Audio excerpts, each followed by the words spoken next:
আসসালামু আলাইকুম, কেমন আছেন সবাই? আশা করি সবাই অনেক ভালো আছেন। আমি আলহামদুলিল্লাহ অনেক ভালো আছি। এই যে দেখুন সুন্দরী যে কতগুলো বাচ্চা উঠেছে। আসলে আমি ওদেরকে যেভাবে রেখেছি, এভাবে রাখলে অনেক ভালো হয়। আর এখানে যে লেবু আর চিনি দিয়ে পানি দিয়েছি, এভাবে আমি 3 দিন পানি দিব। আজকে ওদের বয়স 3 দিন।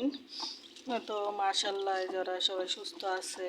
আসলে আমি 12টা ডিম দিয়ে বসিয়েছিলাম, আমার 4টা ডিম নষ্ট হয়ে গেছে। আসলে ওকে প্রথম কুচে বসাইছি, হয়তো বুঝতে পারেনি, হয়তো ভালোভাবে তাপ দেয়নি, দেখে এরকম হয়েছে। তো মাশাল্লাহ আমার বাচ্চাগুলো দেখেন অনেক সুন্দর, কিন্তু আমি বুঝতে পারি না একটা জিনিস, আমি যতবার মুরগি কুচে বসাচ্ছি ততবারই দেখা যাচ্ছে শুধু এই কালো বাচ্চাগুলো বেশি হয়। আর অথচ আমার এরকম মুরগি আছে 3টা, মোরগ হলো কালো, আর হলো কালো মুরগি আছে 3টা, 4টা 3টার মতো কালো মুরগি আছে। তো সবগুলাকেই যখনই কুচে বসাই তখনই এরকম হয়। যদি আপনারা কেউ এই সম্পর্কে জানেন যে আসলে বাচ্চা কেন এত কালো কালার হয়, তাহলে আমাকে অবশ্যই জানাবেন। আসলে ছোট বাচ্চাগুলো যখন কালারিং হয় দেখতে অনেক সুন্দর লাগে, এক একটা এক এক কালার হইলে। তো আমার এই জন্য মনটা অনেক খারাপ লাগে অনেক সময়।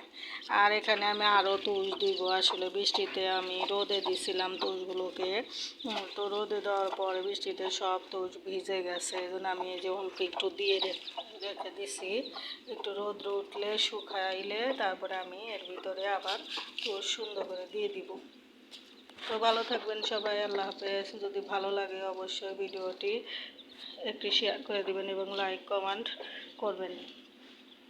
আর আমাকে অবশ্যই জানাবেন কেন এমন হয়, বাচ্চা কালো কেন হয়।